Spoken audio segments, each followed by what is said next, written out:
You're listening to the Patriot Nation podcast.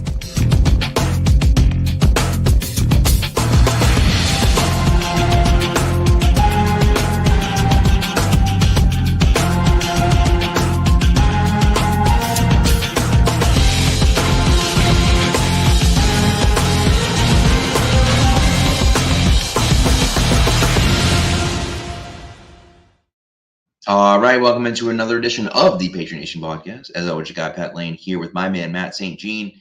And Matt, Drake Maye, listen, man, we talked about it on Sunday. I just feel like Drake Maye is the truth. Like and as you hear people talk about it, Klassen had someone on, and he was talking about it. Colt McCoy did like a 25-minute study on it. Golly, he is leaps and bounds ahead of where I think everyone thought he was going to be. Yeah, I mean, it's hard not to be like, I feel like you have to be thrilled with what we've seen from Drake Maye, but it's throwing me off. We're on the wrong sides of the screen here, so I'm just going to go ahead and here we are. Now we're in the right spots. The breakdown with Colt McCoy, just watching right before this, I think is really good. There was a lot made of footwork being a thing with Drake Maye for months. Yeah. And to me, as of right now, it seems like mostly just the draft media getting bored with the fact that Drake Maye had been a top 2 quarterback for a long time and inventing things to make him drop, to find concerns with him. I mean, it's just like, his second year as a starter wasn't as good as his first in a lot of ways. That was mostly because he lost all the good players around him. Right. And people took that and made narratives out of it. He's been exceptional this season, and I think he's already had a number of games here in this first couple starts on par or better than anything Mac Jones ever did. Without a doubt. And I think, Mac really regressed after his rookie year. So, like, his best year was his first year. And, let's hope that doesn't happen to Drake. But but just some of the stuff that you've seen from him, obviously the out of structure stuff has been incredible, right? But it's not just the out of structure stuff. It's also, it's also the rest of it, right? That's the impressive part. And so that really is the issue. Is that mic better? Yeah, it sounds a little bit better. Yeah. Man, it always defaults to my camera mic, which is so stupid why it would ever do that, but it does that. And I forgot to check it today, of course. So, it's just, but anyways, the processing has gotten a lot better. And it's not just that, it's like, you see the progression as he grows, right? So he was great running the ball. That's awesome.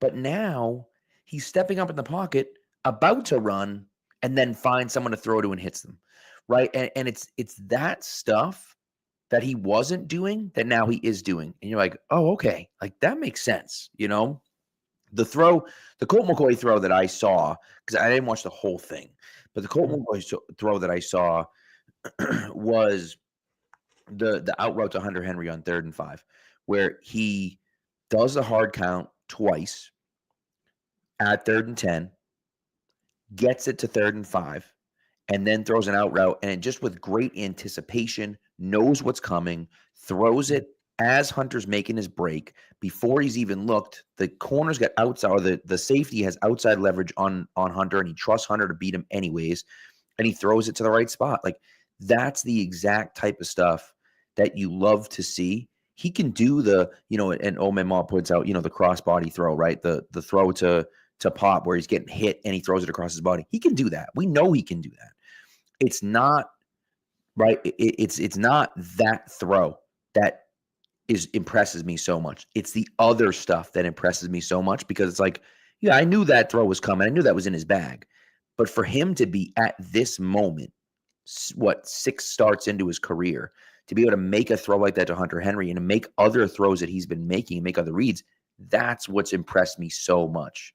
And has me so excited for him.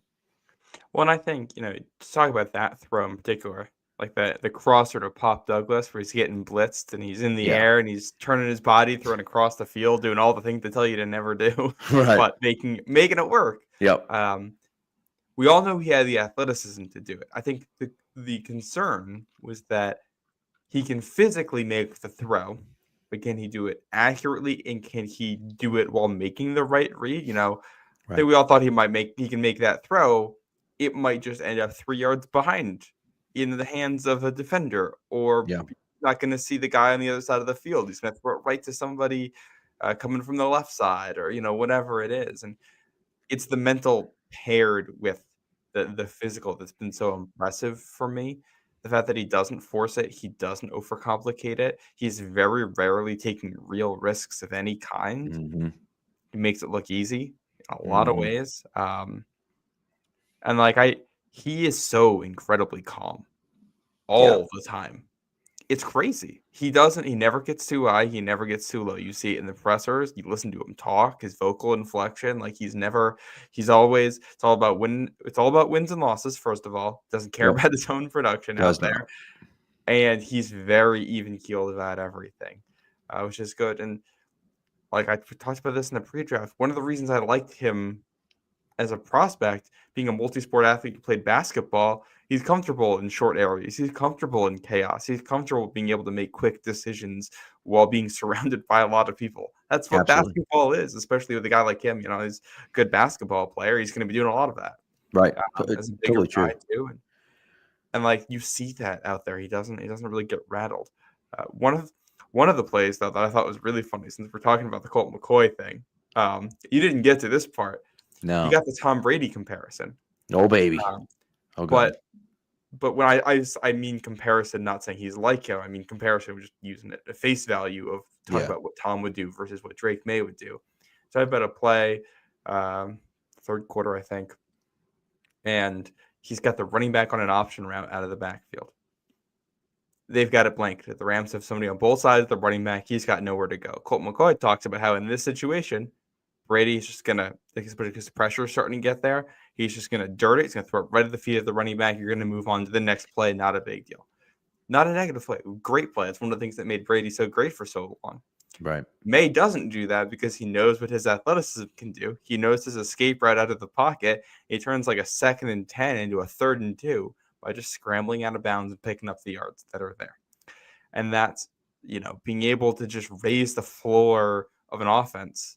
One more time, going back to the draft conversation about athleticism, quarterbacks and all that.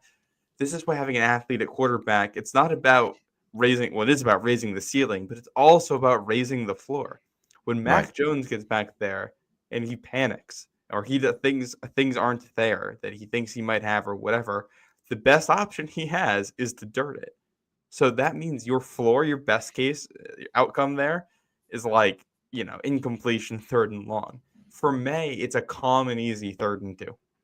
Correct. Yeah. And the other part of it for me, right? And we talked about this when they drafted Mac Jones, and as Mac Jones was playing, is basically that for a guy like him, you have to win pre-snap and then immediately post-snap. You're winning with your mind more than you're winning with your athleticism, right?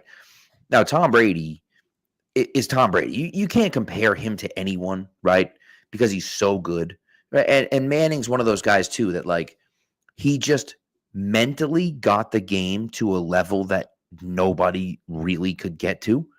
And obviously had the physical traits with the arm, but also had the ability to move within the pocket, right? Had great pocket awareness and agility, just like Brady. I think Brady's the greatest, pocket mover of all time. He can't run, but his ability to avoid pressure inside the pocket is incredible. And it was forever, right? But the issue is when you have a guy that doesn't have mobility, that doesn't have athleticism, you're asking him to be the smartest guy on the field. Okay. Tom Brady, that worked because he was. Peyton Manning, that worked because he was.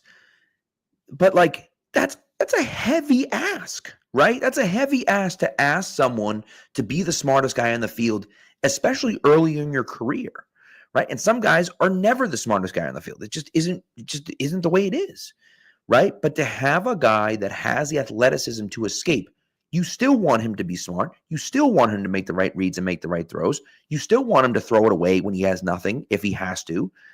But to have the athleticism to keep plays alive and make plays that guys like Brady and Manning can't make, it allows them to, crap, I missed that. Brady would have never missed that. I missed it. But I can avoid missing it because I have the athleticism to get out of that issue that I created, right? And so it allows you to bring your floor up a little bit, right? And not be that guy who, has to be, a student of the game, let's say, or has to win with their mind, because it's just, you're asking too much to ask a guy like that. And so I think, that's the reason why I love having an athletic quarterback. Well, and then when you do win with your mind, it allows you to play at such an incredibly high level. Going back to the Brady thing for a second, man, he is, I think, one of the most underrated play extenders in NFL history.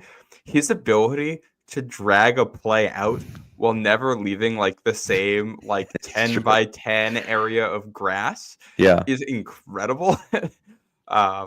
His natural sense for where defenders were going to be to extend plays, I think, is an incredibly underrated trait of his. If you go back and watch some of his old highlights, he's not an elite athlete, but he would still find ways to extend plays. And also criminally underrated as an athlete, because everybody thinks of Tom Brady as skinny beanpole 2000 Brady, and everybody forgets that he was a baseball player, a catcher with a cannon of an arm. That's correct. Tall, long arm guy who, once he put some actual muscle on that frame, could really sling the ball. Able to make up for but it doesn't matter if you can't move, if you can fit the ball in those tiny spots that nobody else can, because you're slinging the ball in there. But yeah, no, May is very quickly become the best player on this offense. I don't think that's controversial to even say it, but it's not. It's not Thanksgiving yet. Right. There were people who didn't want May to have even played a snap at this point in the season, and he's already proven he's the best player on this offense. I was kind of one of them. I was kind of like, hey, just wait and play the kid. And in fairness, I didn't say don't play him at all. I just said play him when he's ready. I mean, who knows? But I do think you got to a situation where you didn't really have a choice, right? You didn't have a choice. You had to move because Brissett was so bad and the offense was so anemic. And, I think we heard some stuff about him improving behind the scenes. And that's why, and I don't want to get into the AVP talk. We did a lot of AVP talk on Sunday night. But that's why, regardless of everything else, you have to give AVP some credit, because May looks prepared, has the answers, right? And is improving every week. And so it's for him to be improving every week, that's great for him. And it shows that he's a hard worker and he's a fast learner, and that's great. But he's not improving every week in spite of the coaching, right? That's just not the case. That's stupid to say, right? The only people that are saying things like that are people that don't like the offensive coaches, right? That's the only reason you're making that argument. Otherwise, nobody's making that realistic argument. And so, it's one of those things where it's we got to give the coaches credit where they deserve it. There are many times, including this past game, that you can be upset about the coaching staff, that you can look at the coaching staff and point fingers at them and say, this is on them and that's on them. And there are plenty of things that you can do about that. Drake Maye, you really can't point any fingers at anyone. And as far as I'm concerned, AVP's job is 1,000% safe, because if, in fact, he is part of the reason why Drake Maye is doing so well, you have to hold on to the entire offensive coaching staff like your life depends on it, because the most important thing is developing Drake Maye. And if you can continue to do that and he stays on this upward trajectory, what else do we want? Yeah. Well, at least for next season. Yeah. It's correct. You see, that's you what I mean. You see what it turns into long term, but that is so important. And going back to what we talked about Maye doing so many of the mental things right. One of the reasons he's able to even do the mental things correctly is because he's operating in the structure of the offense on time, the way the coaches are telling him to operate.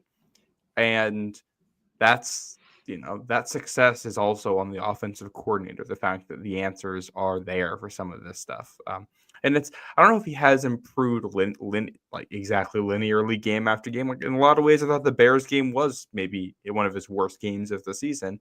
And to turn around and bounce back from that and immediately put up a great game, I think is a sign of great mental toughness. We'll see what it looks like this week. Obviously, we'll talk about the Dolphins game. Dolphins have a decent pass defense down there. They got some names in the secondary.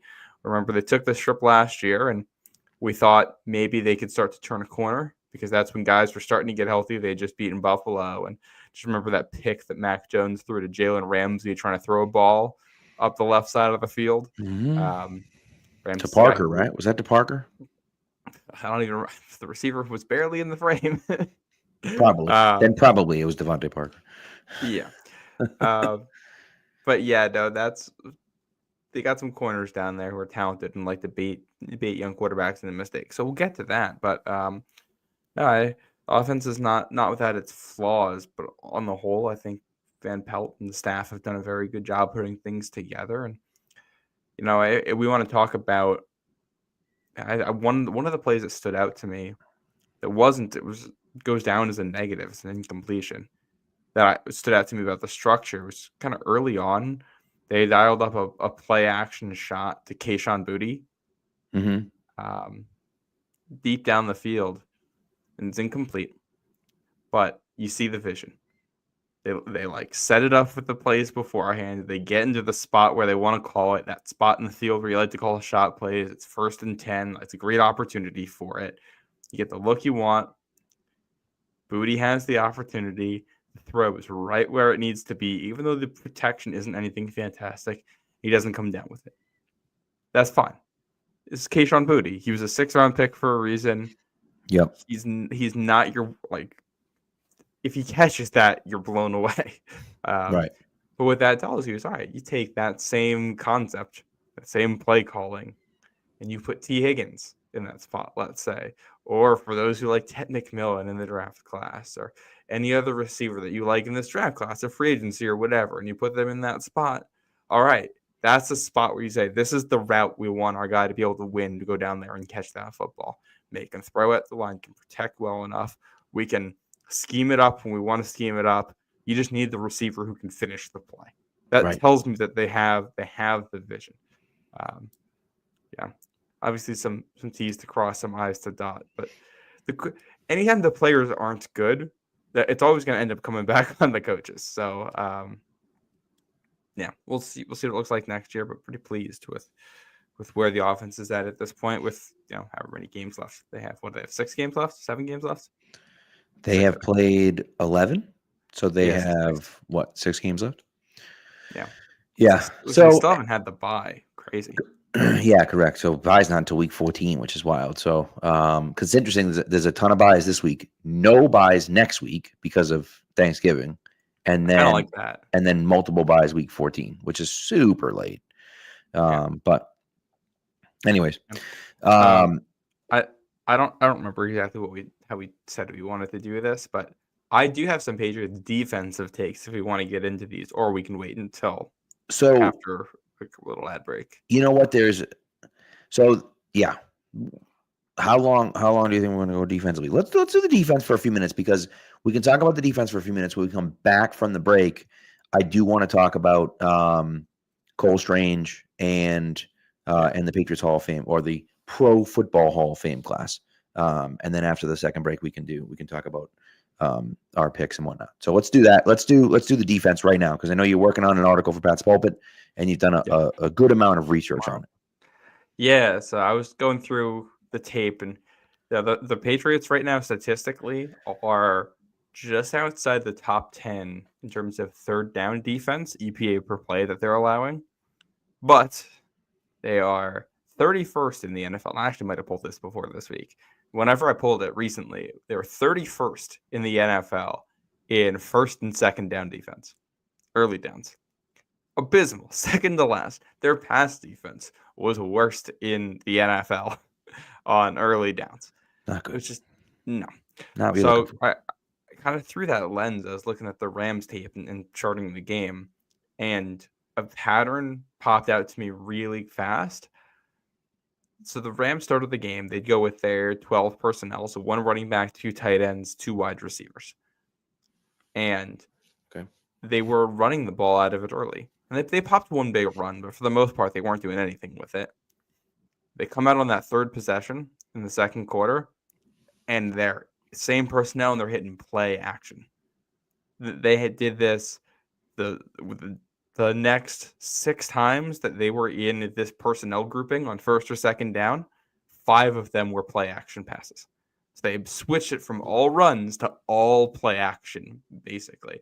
And they averaged 17 yards of play on those play action passes. Yikes. Yep. And the theme of basically all of them was the play action is going to slow down the pass rush a little bit. And it's going to occupy the middle of the field. And that's going to give us one-on-ones of some kind on the outside, and our guys are going to win those. So, like, the first one of these was one Patriots are in cover 3. Marco Wilson, who has since been cut, is playing the deep third on one side. They're going to get Puka Nacua on that side. They're going to go play action. Puka Nacua is going to run like he's running a go, and Marco Wilson has to respect that. And then he just cuts inside a little bit. And because the Patriots are rushing on it, too, they got 5 guys rushing the passer. There's just gaps on the field. The pressure doesn't get there fast enough. It does. Eric Johnson actually gets right into Matt Stafford's lap, but it's Matt Stafford. He's been in the league for how long? He doesn't care. He's just going to rip it. Yeah. Throws it right down the seam, catch. Run another play later. Patriots actually cover it down the field. They dump it off. Easy 7-yard gain. They come back later to that same exact play, and they have, a seat on the 2 receivers on the same side. One guy's going up the seam. The other one runs 20 yards down the field and runs an out route. Marcus Jones has to cover that. It's cover 3. He's in a deep third. He's the only one out there. He can't get beat deep. So when the guy snaps it off 20 yards down the field, he's got no chance. It's Tutu Atwell, who's quick enough. Mm-hmm. Matthew Stafford throws the perfect anticipation. Pass rush can't get there. The exact same coverage as the first play. Nothing you can do. If the pass rush isn't getting there on things like that, you're asking your corners to cover fast, good receivers down the field for a long time against a quarterback who can hit those deep throws with great accuracy.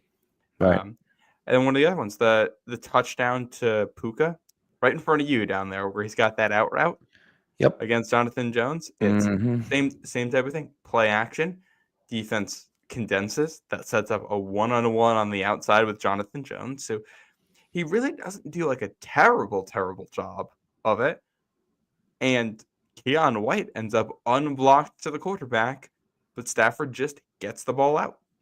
Right. Before White can get there, he puts it in the perfect spot, and Puka makes a fantastic catch. And then the other one was the other touchdown down near you to the tight end where he's just going over the top of the defense. Yeah. It's a quarterback rolling out to his left, throwing between the end of the end zone there and underneath defenders who got sucked up by the run, and he makes a great catch. And it was just, a combination of some really, really good plays by Matthew Stafford. And the fact that, like we talked about before, for this team to stop the run, they have to put big bodies out there.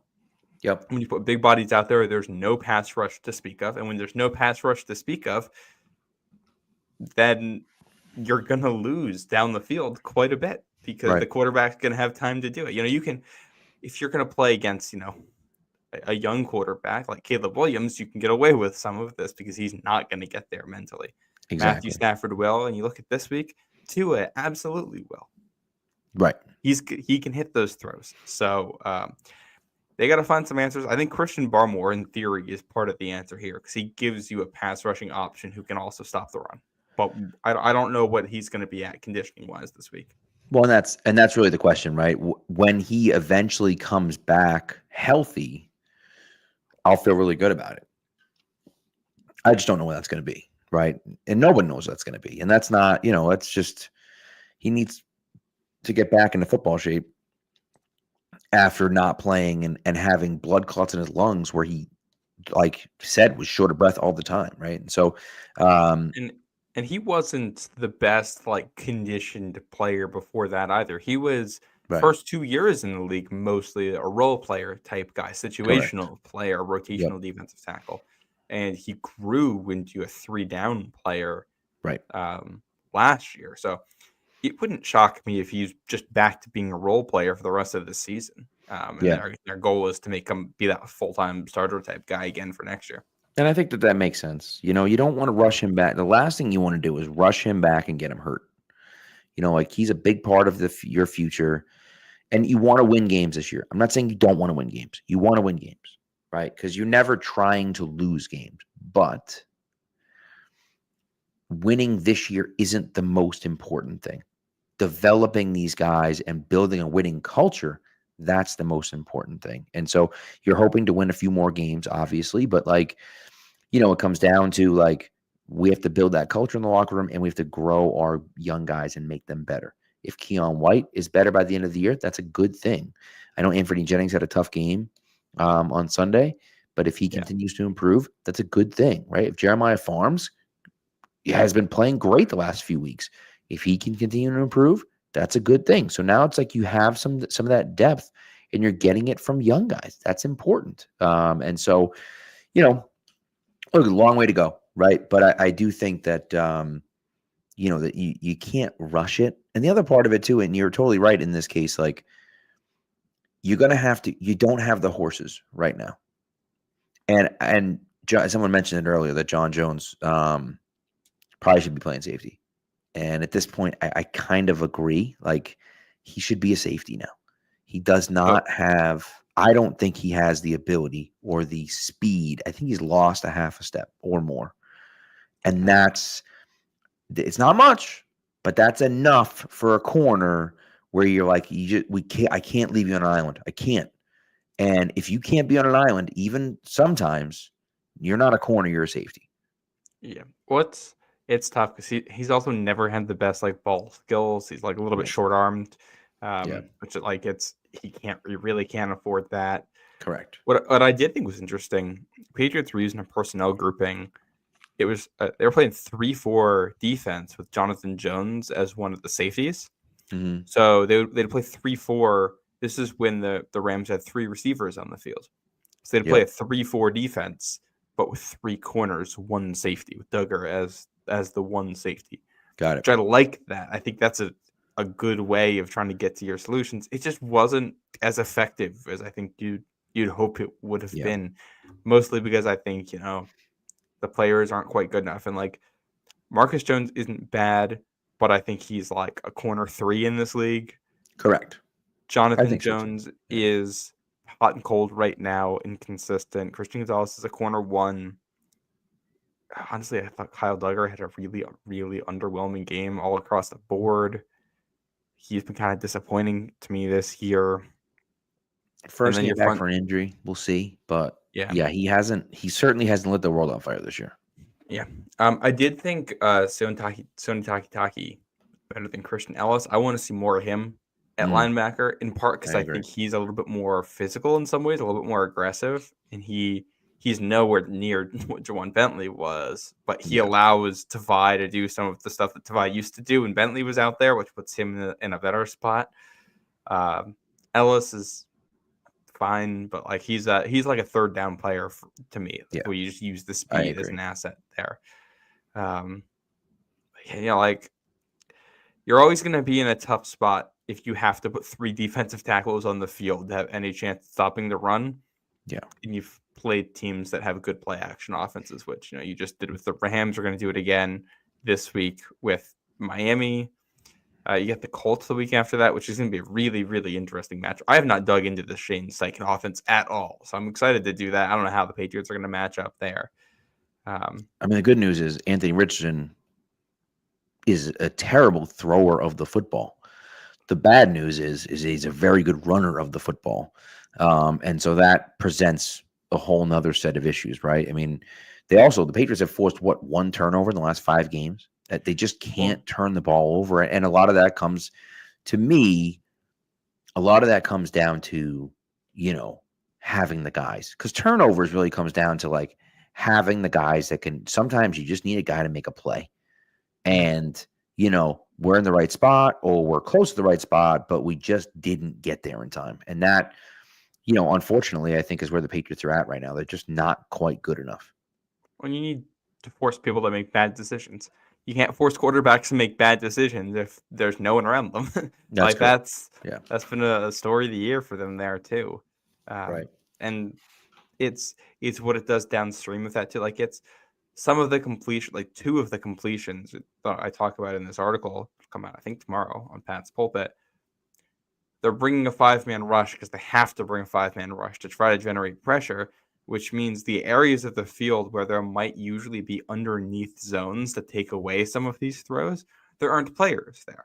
So Right. like it's this whole everything is downstream of this one issue to me defensively. And it's not all of that.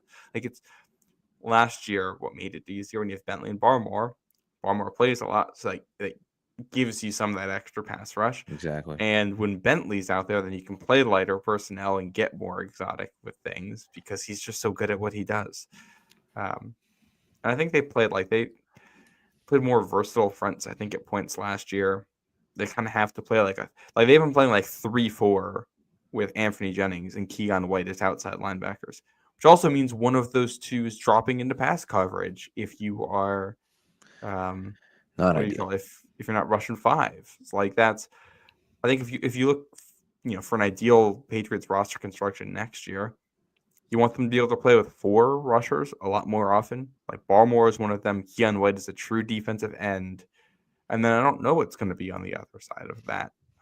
Maybe Godchild's the other defensive tackle, and you're drafting a defensive end, and you have a group of 4 guys you feel good about. And then Anthony Jennings is a role player for you where he's going to be a lot better. And Aquale is a role player for you where he's going to be better. And Farms and Jaquel and Roy are role players for you. Right. But that's the thing with Anthony Jennings as a role player on first and even second down as a run stuffer. He's awesome.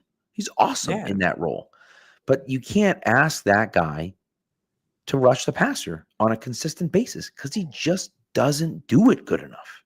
And so it's like he gets exposed when he tries to rush the passer because he doesn't really have any pass moves, and he's not an explosive guy off the edge rushing the passer. But if you want him to set the edge, right? You want him to set the edge and make tackles in the run game. He could do that all day for you, but he can't.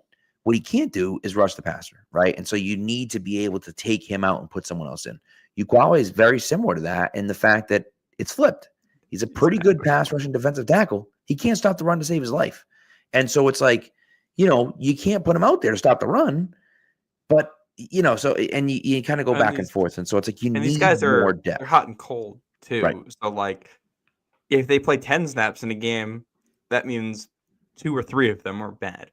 When they have to play 30 snaps in a game, now we're talking about 6 to 8 bad snaps, and in a game where the other team has I think the Rams ran 49 real plays on offense.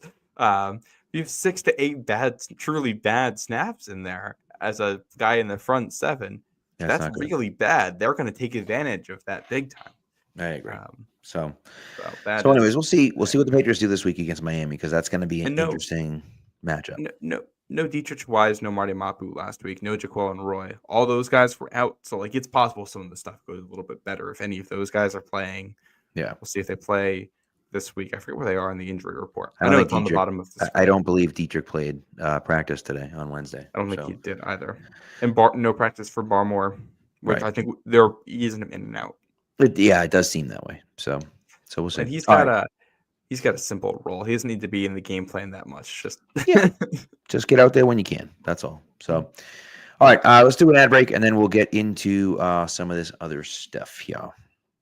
All right, so of course the ad break is for PrizePicks. PrizePicks is the best place to get real money sports action with over 10 million members and billions of dollars in awarded winnings. PrizePicks has made daily fantasy sports accessible to all. You just pick more or less on at least 2 players for a shot to win 100 times your cash. Run your game all season long on PrizePicks. Now, as we said, and as I say to you every week, they put their members first because all withdrawals are fast, safe, and secure. When my picks hit, I can get my money in as quick as 15 minutes. And again, they are now allowing Venmo for deposits and withdrawals as well, which makes it even faster for you. Now, my picks this week, I don't know if you should go with me or not, but stay with me. I'm going to listen. I'm due. Okay. I'm due for one of these to hit because I just keep missing them every week. So I'm due for one of them to hit. Maybe this is going to be the week. I have Pop Douglas for more than 37.5 receiving yards. I have Brock Bowers for more than 0.5 rushing or receiving touchdowns, which means he just got to score one touchdown. Brock Bowers, who has the most receptions by any rookie receiver in NFL history through 10 games. So, there we go. And then I have Jahmyr Gibbs with more than 68.5 rushing yards. 3 picks there, right? It's a good little payout. So what are you going to do is you're going to download PrizePicks. You're going to put in the promo code CLNS. And when you play your first $5 lineup, you're going to get $50 instantly. You do not have to win to receive the $50 bonus. You're just going to get it just by playing. So again, download PrizePicks, put in the promo code CLNS. And when you play your first $5 lineup, you get $50 instantly just for playing. PrizePicks, run your game. All right. Cole Strange. Speaking of practice, Cole Strange is back at practice this week. We've talked about Cole Strange a few times on here before. I don't think there's any question he needs to try out. They need to try to work him in at center, right? Is there any question that he needs to try to take over for center for Ben Brown? I would have said 100% 3 weeks ago or 4 weeks ago, and now I kind of want him at left guard. Ben Brown has been rough, but at least he's young enough that I think there's some untapped potential there. I think I'd rather just take Cole Strange at left guard, and if they want to work him in at center, do it over the offseason. Yeah. I worry about the snap with May and taking a guy who's never played center in the NFL and asking there with a rookie called protections and everything. And Michael Jordan's play has fallen off a cliff in the last month. He went from an adequate pass blocker and poor run blocker to a poor pass protector and abysmal run blocker. So I think Strange is more clearly an upgrade there to me. Yeah, that's fair. And I think that's fair. And honestly, wherever he goes in either of those spots, I think he has the potential to be an upgrade. Now, he hasn't been healthy long enough for us to really know if he actually is an upgrade or not. Hypothetically, he would be, right? But we don't play games in hypotheticals, right? We play games on the field. And so he has to actually be on the field in order to be better. So I don't think he's going to play this week. But my hope is that when he's ready, they insert him into the lineup. And I think actually, Matt, what you're saying makes a lot of sense because putting him at left guard, I think, helps the Patriots, gives them, an upgrade from Michael Jordan, and also leaves Drake Maye with his center, right, that he's been with since he started, right? Ben Brown was a center, Drake Maye's first start, yes? I believe. Yeah, I think so, yeah. Right? And so, he's been the center for the last however many weeks, 6-7 weeks. And so it's have him stay out there, and at least May is comfortable with him at center, right? I don't know what Cole Strange's centering looks like. The only issue that I have with it is that if you're going to put Cole Strange at left guard, he needs to then stay at left guard. Because if you don't work him in at center this year, I'm sure as hell not going to play, and I'm playing him at center next year, right? Because I'm going to look at the center position and say, we need to fix that position. If he plays well enough at left guard, we can say, all right, he's fine at left guard. We're good at left guard. We're good at right guard with Onwenu. We need really at least one tackle, if not two, and we need a center. I'm not then going to turn around and say, oh, well, we'll try Cole Strange at center. We'll be fine. I'm not doing that. And so, that's kind of where I stand on that. Either put him at center now or put him at guard and go from there. Well, I think I have 2 points on this. One, I think you can do it into next year if you still have him. If you have him practice both spots for the rest of this And season, that's fair. That's fair. you might have an idea of what he is at center without playing him there, and then you can go into next year with an idea. I think regardless, it's worth having him practice at center because if he's Yes, going to be on this team, you want guys who have versatility. And I even agree. if Cole Strange just becomes your, Nick Leverett next year, who is your center and guard Super backup, sub or whatever, right? that's valuable. And he's already under contract. So you don't have to pay for that guy. You can just go pay starter money for a starter somewhere. Yeah. The other thing I think you could do is like, I don't expect him to play this week, but we didn't expect Christian Barmore to That's very play true. at this Very point true. last week. We'll see what he looks like, but they have 2 weeks before the bye, 3 weeks before the They bye. have this is week 12. They have two games before the bye. Yeah. Let's say he were to come back this week. You could play him at left guard the next 2 weeks and see how he looks. And then during the bye, make some kind of a positional switch. Yeah. Fair. And see where you land. It's a good time for that.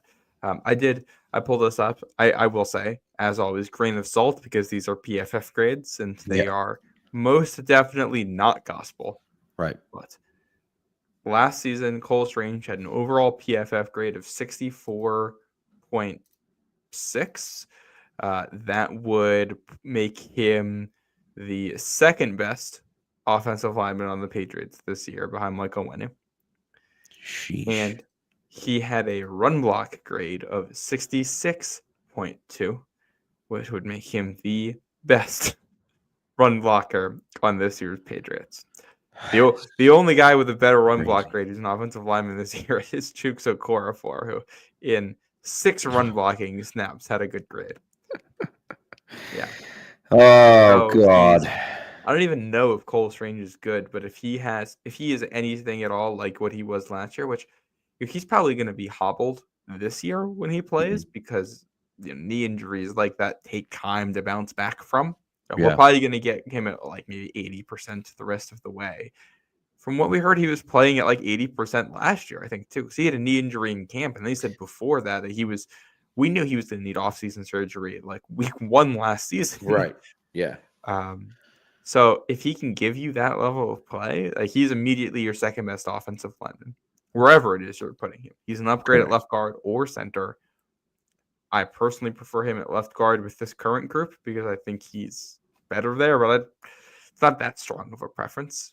Yeah. If he's good enough to play center, you play him at center. And I'm with you. The one other thing I will add is that Gerard Mayo, I believe this week, if not last week, had said we expect Cole Strange and Caden Wallace to probably come back to practice at some point this year. Well, Cole Strange is already back at practice. And so my hope is that Caden Wallace isn't far behind him. We'll see, but my hope is that he's not far behind him. And if that's the case, I need to get him back on the field. And, he's not necessarily going to start, maybe. I don't know. We'll see kind of how they feel about DeMondre Jacobs. But, DeMondre Jacobs hasn't lit the world on fire. And so I would like to get Caden Wallace into the game and see how he does at right tackle. Because at the very least, you can look at it and feel good about him being your backup right tackle, right? He may not be your starter next year, and I don't think he should be your starter next year. I think you probably should go out and either draft someone or sign someone. But at the very least, you can look at it and feel confident that he can be a swing tackle for you, a backup tackle for you, in case things go wrong with the guy that you either sign or draft. And you can feel okay with, all right, we can put Caden Wallace in there and not be like, oh my God, our quarterback's going to die, right? And I think that's an important thing. And for me, I need to see it. I need to see it. So I'm really hoping Caden Wallace comes back in these next 2 weeks. Even if he comes back, say next week and doesn't play until after the bye, I want him back out on the field. So I'm really hoping that he can get out there.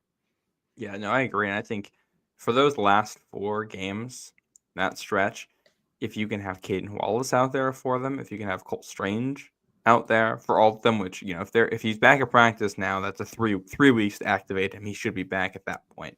Yeah. Those 2 plus Michael Onwenu, I want to have at least those three out there. And if you can get Layden Robinson out there too, I don't know exactly how it's looking behind the scenes, but if you can have a line that has Valerian Lowe at left tackle in some combination of the other four to the right of him, Yeah. for 4 games to end the season, especially when 2 of those are against a division rival, that is, a good opportunity to see what you're going to have in those guys going into next year. Because I don't like Layden Robinson is not a guy we're penciling in as a starter next year. I don't think Caden Wallace is, based on the very limited action we've seen. The only guy we're penciling in right now as a starter next year is Mike Onwenu. But with that said, there are still backup roles that have to be won here. And, how well these guys play will kind of give an idea of how aggressive this team should be in free agency, the trade market, or the draft addressing these spots. And, because if you go out there and, they play they play all those guys we're talking about, and all of them stink. All right, well, we're starting from scratch. It's Michael Onwenu and a whole bunch of new guys. I have a lot of concerns with Layden Robinson, because I feel like he's gotten significantly worse. City So is a guy that has gotten a lot worse. I thought was going to come in and be your starting guard, and we're going to have no issues with it. And he's been bad, so bad that he got benched like multiple times, and guys are just playing over him because he stinks, right? And he's been their goal line fullback, and he's been okay at that, I guess. But he's not like out there murdering people when he does it. So it's not like, he hasn't been super impressive. And so I'm almost okay with not playing Layden Robinson and just kind of, the last time we saw him, he was terrible. That's and sort just of saying, like, if they can, yeah. I mean, and I understand, so you can't sacrifice, what do you call it? Maye's development for the offensive lineman. Right. So we'll see. We shall see. All right, let's get to the Hall of Fame. The Hall of Fame announced 25 finalists. The Pro Football Hall of Fame announced 25 finalists, and 3 of them, really 4 of them, are Patriots. The 3 main ones, of course, being Rodney Harrison, Vince Wilfork, and Adam Vinatieri, and also Fred Taylor, Patriots legend, also on the list of semifinalists. It's the 4th time for both Rodney. Oh, who's the other guy? James Harrison. James Harrison, that's right. Patriots legend, James Harrison. Of course, how could I forget? Mid-season, James Harrison killed it. I was trying to think of who the last one was. I had seen it somewhere, and then I lost it, and then I was like, who is it? And I couldn't remember it. I'm like, whatever, dude. It's fine. I knew it was a guy that played for like 4 games of the Patriots, so I was like, it doesn't really matter. It's the fourth time for Rodney and Vince. First time, obviously, for Adam. In my opinion, Vinatieri should be a first ballot Hall of Famer. Like, he is, without a doubt, the best kicker of all time, in my opinion. And I only say that because of the clutch kicks. He's a winner. And it's weird to say that about a kicker, but like, he is. Like, he's a winner. He plays for the Patriots. They win 3 out of 4 Super Bowls, right? They go to a Super Bowl his rookie year. He wins 3 out of 4 from 01 to 04, plays here in 05, leaves here in 05 and goes to Indy, and they win the championship in 06, with one of their games being like 18 to 15 or something like that. And he literally kicked 6 field goals and they won the game. So like, and the fact that what's insane to me is that he played longer in Indy than he did here. That's wild to me. It always blows my mind, because he played here in 96 when Parcells was the coach, and played through the first 3 Super Bowls of Belichick, and still played longer in Indy than he did in New England, which is completely insane. What points leader and has the most points in NFL history, like just all the metrics that you want, in my opinion, should be a first ballot Hall of Famer. And I will say, and I will shout it from the rooftops, it is a disgrace. It is embarrassment. It is a travesty that Rodney Harrison is not in the NFL, in the Pro Football Hall of Fame. It is absolutely disgusting. The statistical advantage that he has over literally everyone. Freaking John Lynch. Are you kidding me, dude? John Lynch is in the Hall of Fame over Rodney Harrison. That's insanity. Leroy Butler's in the Hall of Fame over Rodney Harrison. Get the hell out of here, dude. The statistical advantage that he has over those guys is ridiculous. And he has the Super Bowl wins as well. He needs to be in the Hall of Fame. It's ridiculous. Yeah, no, I am 100% in agreement there. And yeah, Vinatieri, I don't know if I would say he's the best kicker of all time, but clearly the most accomplished kicker of all time. It's kind of parsing what these terms actually mean, and playing semantics with it. But the Hall of Fame isn't necessarily just about who has the most natural ability. It's about repeated greatness, being able to do things for a long time, being able to do things in big moments. Mm-hmm. Like that's what the sport's about. Right. Nobody, I think there've been 3 game-winning kicks in Super Bowl history, if I'm not mistaken. Sounds right. 2 of them are by Adam Vinatieri. And he has the snowball kick, which is one of the best kicks of all time, in terms of pressure and what it meant, and obviously difficulty. So, yeah, he should be in, I think, first ballot. If he's not a Hall of Famer, what does the kicker need to do to be a Hall of Famer? That's correct.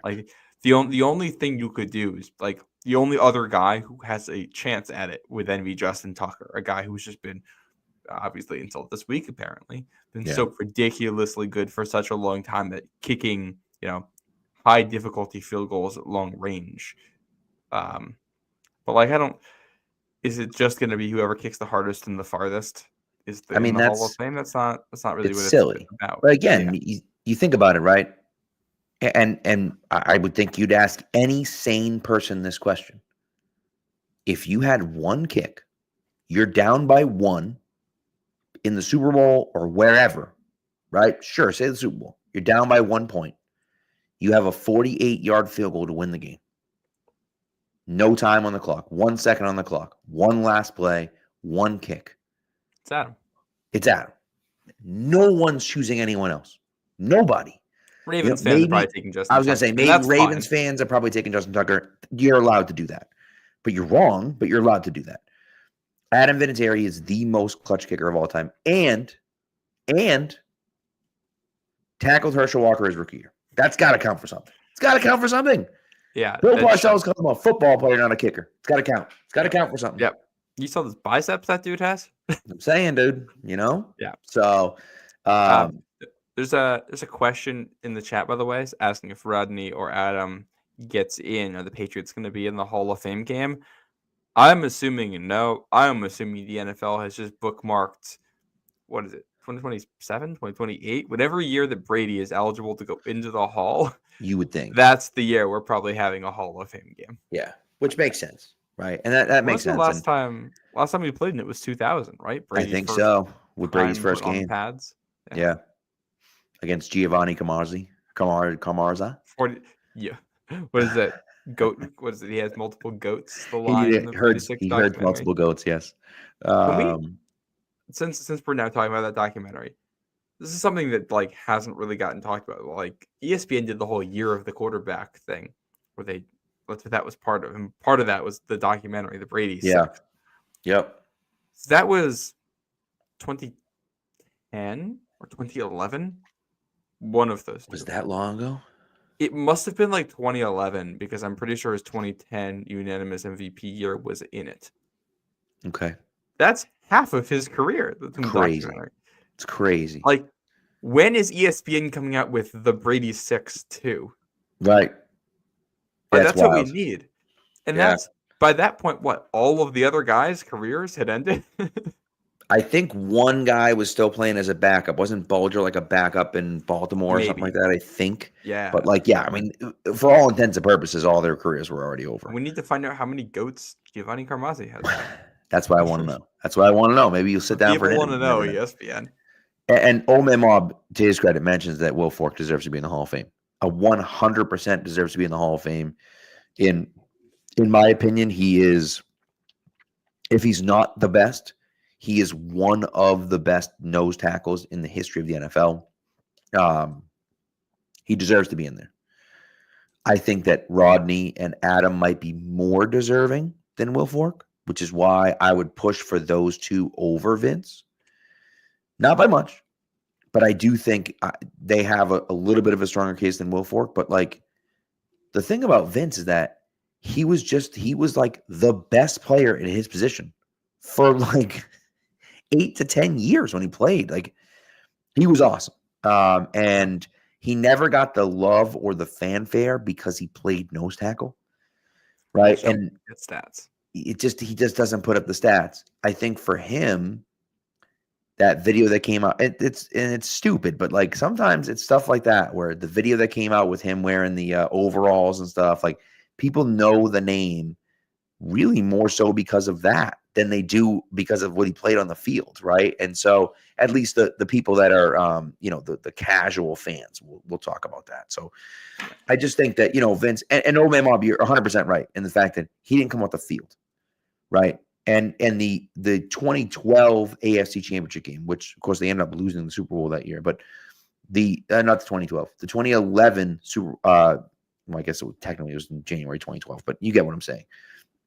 The 2011 AFC Championship game against the Ravens, I'm convinced he won that game by himself. He was absolutely. I've never seen a defensive lineman play as good of a game as the game that he played in that game. He was absolutely incredible that game. And to do that from a nose tackle position is insane. And so that was really cool. Yeah, he was cool. This is actually how I just discovered that PFF has grades going back to 2004. Look at that. Didn't know that. They've got some old school grades on Vince Wilfork there, and they do have that game graded highly for him. Yeah. When you're talking about, and this is just another case. Like so many of the Patriots greats are guys who did something that isn't seen as like a super valuable thing at such an incredibly high level that it became a valuable thing. And now it's just a matter of how do they reward it? Like obviously Rodney Harrison's whole career isn't in New England, but he's, a strong safety. Those guys aren't seen as that type of guy. We're talking about a nose guard. We're talking about a kicker. In a couple of years, we're going to be talking about a special teams ace in Matthew Slater. Like it's guys at different spots. And I think that's one of the reasons why it's harder to get guys in the Hall. Like Gronk, tight end, big numbers. Obviously, he's going to be in. Brady's going to be in. Ty Law in. Right. Some of the other guys are playing different Even spots. Seymour. Seymour's a D end. It's easier to get in as a D end than it is as a D tackle. With a D tackle, like 3 tech, 5 tech kind of guy, like you just get more statistical production there. Yeah. I'm not quite as sure that Vince Wilfork is a Hall of Famer because I'm not sure if he was as good at that as like Adam Vinatieri was at what he did. But if he's not a Hall of Famer, he's like as close as it real gets close, yeah, to being that. And it's tough because like Wilfork did one thing so incredibly well to let you then build the rest of the defense around it. Like you could structure your entire defense the way it was for like a decade because you knew that you had one guy inside who was going to absolutely eat up 2 gaps on every single play and also be, serviceable as a pass rusher for a number of years. So, like that's those guys are valuable. Just maybe not so to the Hall. Yeah, not the right position, unfortunately, which kind of stinks, But yeah, I will say this is before we wrap up because we're doing the Hall of Fame talk, and now it's going to come back for me at least to retired numbers in New England. Yeah, we talk about that. 75, way too late to retire that at this point. I agree. I still do wish the Patriots did something with this, though. They should have honored numbers. Like, you wear 75, your locker should have something about Vince Wilfork on it. Or, you wear 54, Hightower and Brewski get something on your locker. You wear 24, Ty Law and Stephon Gilmore. And it's kind of cool. That would be kind of cool. And Kyle Arrington all get something on your locker. Maybe not Kyle Arrington, but they should do that. That's one thing I always like. They're college. It's hard to retire jerseys in college because there's so many players on the team. Right. There are colleges that will do that and say, we're going to have honored numbers. We're going to have decals. We're going to have stickers for this type of thing. I think with the number of great players that have come through Foxborough in the last 2 decades and the fact that you can't retire all of the jerseys, I'd love to see some kind of a program like that. And just if the guys in the Patriots Hall of Fame, maybe we're going to get, I don't know what the rules are for the NFL. You probably can't do helmet stickers, but No. maybe even in the locker, you wear Patriots Hall of Famers number. We're going to put a red sticker, some kind on your locker. I think that'd be really cool. About the player. Yeah, I like that. I like that a lot. So, but all right, let's get into. That's a great idea. That's a really cool idea. We should run that one by Gerard. I'll send him an email. Well, we'll call up when Kraft sends us the next paycheck. I'll ask him about it. Yeah, there you go. Good call. That's a great call. Great call. So, all right, let's do your ad read and then we'll get into our picks. Yeah, time to talk about game time here. Thanksgiving right here around the corner. It's football season. It's football season. It's getting a little bit cold outside. You can smell the leaves and in the air. You want to start a fire and just huddle inside under a blanket watching football. It's that time of year, and I love it. It's also a great time to bundle up. You can get outside for a football game. You can do that easier than ever now with Game Time Picks. The Pats are actually going to be at home in a little over a week. Throwback game against the Colts. And, you can go with Game Time. Going at this time of year, it's one of my favorite experiences, getting the cold weather Gillette with the real fans out there, toughing out. I don't know how cold it's actually going to end up being in a week and a half, given what the weather's been recently. But you can get in the building with Game Time. Pull up the map. You can see the cheapest seats right there for you, where it's going to highlight it with a little fire emoji. You can see all the Game Time picks with the star emojis showing you the best value seats all around the stadium. You can sit right near Pat. And I can tell you, this is right near Pat for just $212 on Game Time right now. And that's all in pricing. You have to pay a cent more than that. There's no fees tacked on top of it. That is the price you're going to pay to sit pretty close to Pat Lane for a Pats Colts game in a week and a half here. So I can't recommend Game Time enough. I've had great experiences with it. It's super easy to do everything. You can take guesswork out of buying tickets with Game Time. Download the Game Time app, create an account, and use code CLNS for $20 off your first purchase. Terms apply. Again, you create an account and redeem code CLNS for $20 off. Download Game Time today. What time is it? Game time. Love it. I love it. Yeah, if you buy tickets and come down, come see me. Say hello. So, all right, let's get into our picks. You want to do our game? We'll do our game picks first, and then we'll go over to prize picks and do our prize picks. All right, give us the update. How bad did I do last week? It was rough, Pat. You had a tough week. I went 4-1. You went 2-3. We were tied coming into the week, so you can see. So we'll get the updated records in a sec. We both got the Thursday and Monday night games. Neither one of us got Ravens Steelers, but Chiefs finally fallen for you, and the Bengals comeback was. Why did I pick the Bengals? What was I thinking, man? Man, they almost did it. I know their defense just blows. Yeah, that was a fun game though. That was a great game. That was a great game. That was a great day for football. Yeah, it really was. Sunday was a great day. A great day for football. Of course, Chiefs go down. I couldn't pick against the Chiefs just because I just couldn't do it because they've won every game so far. And so I was like, and I also I thought the Bills were going to win, but I was like, if I pick the Bills and the friggin' Chiefs win again, I'm going to be so mad. So I was perfectly fine celebrating the Bills win and losing this game. So let's take a look at this week. We'll get the updated records here. Pat's 35-20. I'm 37-18. So the 2-game lead there. Games this week. The Thursday night game is Steelers at Browns, which figures to be an ugly one. Vikings at Bears in the 1 o'clock. Cardinals at Seahawks in the 4 o'clock. Eagles at Rams Sunday night football. And Monday night is Ravens at Chargers. I think we had that one last year on Sunday night football near the end of the season. That was a good game if I'm remembering that one correctly. let's jump into Thursday night football. Steelers or Browns. AFC North tilt. How do you feel? So here's what I'm gonna say. I came really, really close to picking the Browns. I didn't, but I came really close to picking the Browns. Here's why I came close to picking the Browns. Because this is like the perfect letdown game for the Steelers and Mike Tomlin. Mike Tomlin always has his guys up for games like last week. I should have known it. I almost picked the Steelers last week and I picked the Ravens instead. But like, he has his guys up for those big games. And then that's what makes him a great coach. What makes him a mediocre coach is that he then follows up those games by laying a stinker the next week. Yeah. I don't trust Jameis in this spot. I think that the Steelers defense is legit. And so that's why I ultimately went with the Steelers. I would not, however, be surprised to see them lose this game against the Browns. Yeah, I feel that. I'm also going with the Steelers, and I felt basically the exact same way.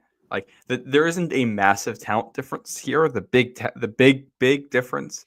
I mean, one, I think it's coaching, but two is quarterback play. Yeah, and yeah, I feel like that could turn into a pumpkin at any point for the Steelers. So I don't feel great in any way about picking them, but I am going to do it. Especially the Thursday night road divisional game. Like that is where quarterbacks turn into pumpkins. Very true. Very true. Yeah. And Russ has definitely come back down to earth the last few weeks. So we'll see. We shall see. Vikings Bears. Yeah, it's next up. And the real question is, the Bears fired their offensive coordinator. Was he the problem? Right? Was it all him and the rest of the team is okay? I don't think so. But they did look like an actual competent offense, right? Without Shane Waldron behind coordinating the offense. They looked competent. Caleb Williams looked like he knew what he was doing. And so, I think there's an argument to be made for the Bears. Also, the 3 straight home games for the Bears is interesting in this stretch, and going 0-3 in those 3 straight home games would be just terrible for the Bears. But I can't pick them. I can't do it. So I'm going Vikings. Yeah, and I'm also going to be right there with you. I think the Bears probably got a 1-game bump by changing out the offensive coordinator. It didn't even result in a win because they get the field goal blocked at the end. This Vikings defense, like, have you thought the Patriots defense was bad to play against with all the stuff they were throwing at Caleb Williams in that game? You're going to be in trouble in this one. Mm-hmm. I don't know how much the Vikings are going to score. I don't like the odds that the Bears score much at all in this one. Taking the Vikings. Yep, I like it. All right, Cardinals at Seahawks. Another one of the 4 o'clock Cardinals games. We've had quite a few. We have in fact. I just realized. Oh God, I'm in trouble. I just realized something, and I won't give no spoilers, but I think you can tell where this is heading, because I don't believe the Seahawks are for real. I just don't. I don't trust Geno, and I think their defense. I've never seen a team like they just cut their best player on defense. Maybe not their best player, their best linebacker on defense. Just cut him. I think he was a captain. Like it didn't make any sense to me. And so they played pretty well last week. I think they won last week, did they not? Seahawks? I'm pretty sure they did. I think so, yeah. But I do think the Cardinals are better. I think the Cardinals are going to win. I think the Cardinals are going to win the NFC West. How about that for prediction? And I have the Cardinals winning this game. The Seahawks. Sorry, not. Wait, am I looking at the wrong game here? Yeah, the Seahawks did win. Geno had the almost walk-off running touchdown at the end, and right. San Francisco. Yeah. I am going to take the Seahawks in this one. I like the Cardinals a lot. I think they are probably the better team, but I think it's close divisional matchup like this. I'm just going to give it to the home team. I just think it's close. I like both of these teams this year. The NFC West is like crazy. Now, a Cardinals win here would be huge for the standings because that's going to be, a 2-game lead on Seattle, and then we'll see what happens with the other teams. Right. One of them in action here in the Sunday night game, the That's right. Rams, who just came in New England. So Patriots could not stop them defensively, but the Eagles have had one of the best defenses in the NFL, maybe the best defense in the NFL over the past, month, 6 weeks. Yeah. Do they get it done here against the Rams? I think they do. I just think the Eagles are a wagon right now. They're playing fantastic. And I just think that ultimately it's going to wind up that they're just too good. For the Rams. And look, I'm not saying the Rams are a bad team. I think the Rams are a pretty good team. But against a good defense, I don't think the Patriots have a very good defense. And I think that the Eagles have a significantly better offense than the Patriots do right now. They have so many weapons out there. And I think that the Eagles are going to win this game. I'm going the other way here. I'm taking the Rams on this one. I think you made a lot of good points, but I just really like the way Matt Stafford is playing.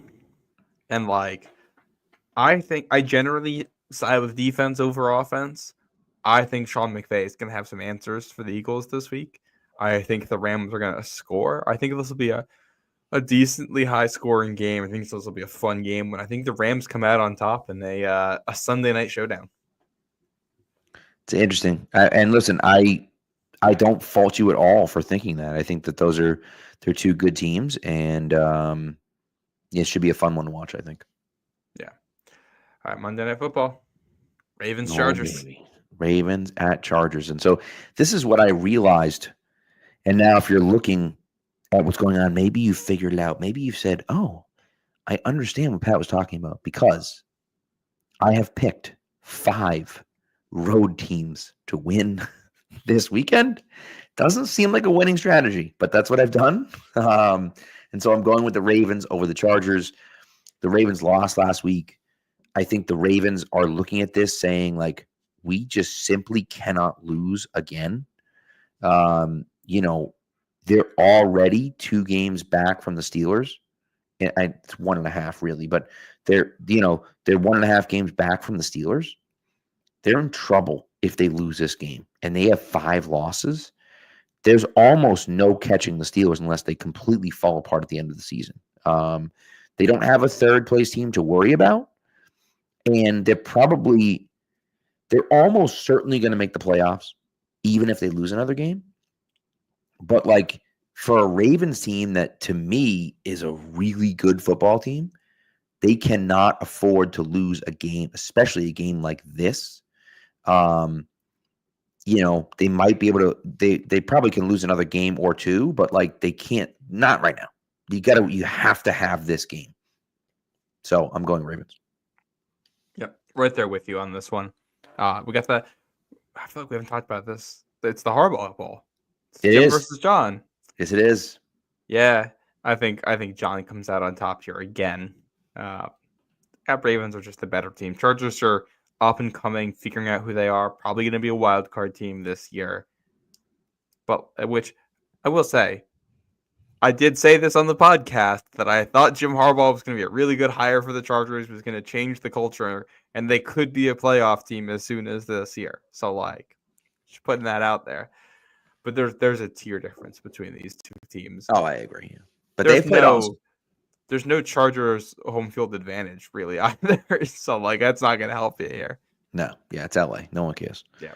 So yeah, we'll see. We'll see how it goes. But I don't feel great about my decision to take 5 road teams, but what are you going to do? Bold strategy. Yeah, we'll see. Bold strategy, Cotton. See how it pays off. Oh, God. All right. So, here we go. Should we give my picks? Yeah, we'll do the prize picks. So just a reminder for the prize picks. I know I read it during my ad read, but I am going with Pop Douglas for more than 37.5 receiving yards. I'm going with Brock Bowers for more than 0.5 rushing plus receiving touchdowns, which means he just has to score a touchdown. And again, I'm going with Jahmyr Gibbs for more than 68.5 rushing yards. Again, Brock Bowers, the wild thing about Brock Bowers, and I didn't even realize this but through 11 weeks, Brock Bowers has the most receptions for a rookie in NFL history. I believe he has 70 catches through 11 weeks. I'm almost positive that. And by the way, that record was set last year by Puka Nacua, who had, I think, 68. So it's not like he's not smashing the record or anything like that. But yeah, he has 70 receptions for 706 yards and 3 touchdowns. So he hasn't scored a touchdown since October 6th. But like I'm sorry, that's not true at all. He had a touchdown last weekend against Miami. I was looking at it from the beginning of the season to now. He's had a touchdown in the last 2 games. So, he's been on fire lately. He had 13 catches for 126 yards and a touchdown against Miami last weekend. If that's any indication of how Miami plays defense, Hunter Henry might be in for a big day. We'll see. Yeah, we didn't really preview this game at all, but no. I think just to get it in very briefly, I think Patriots probably got to score 30 to win, maybe more. I think they're going to have a very hard time defending what Miami's doing. I think Miami's going to do a lot of what the Rams did. I think they're going to put 2 tight ends on the field and get the Patriots into base personnel and then throw over the top of everyone's heads. Jonnu Smith revenge game. Yeah, he's going to get a touchdown. I can just see that already. Almost guaranteed. So, yeah, but their pass rush hasn't been like they've had a decent run defense, pretty good run defense. Their pass defense is fine. I think the Patriots can score, but this feels like probably like it might be similar to the Raiders game last week, which was somewhat close throughout, but ended up a 2-score game, 31-19. Last year, the Pats went down there and it was 31-17. Something in that neighborhood feels right. Feels right. Yeah. My picks for this week, I got a pair of running backs here. Aaron Jones, more than 60.5 rushing yards at the Bears. Tony Pollard, more than 49.5 rushing yards at the Texans.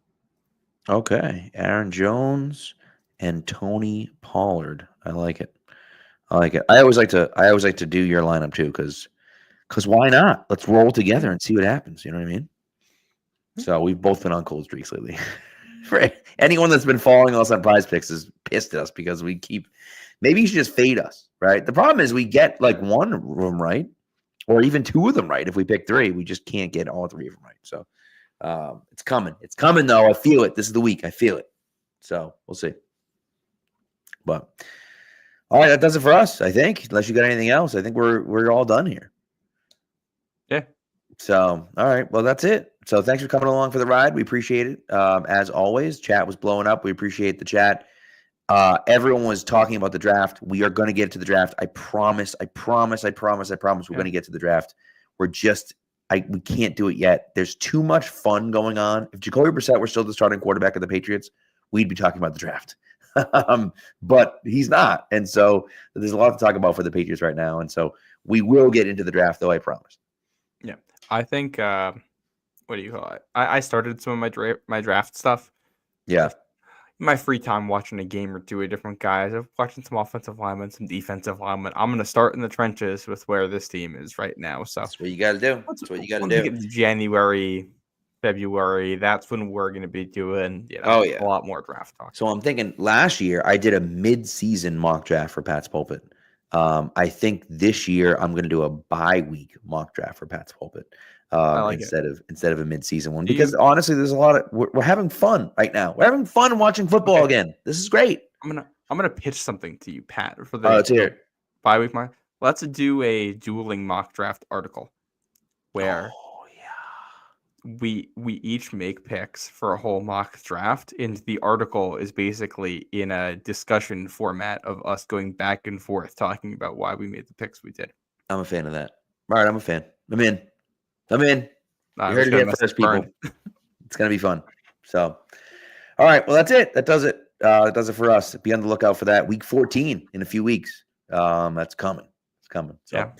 Anyways, thanks for tuning in, guys. We appreciate it. Be good to each other. Go Pats, and we will talk to you on Sunday night.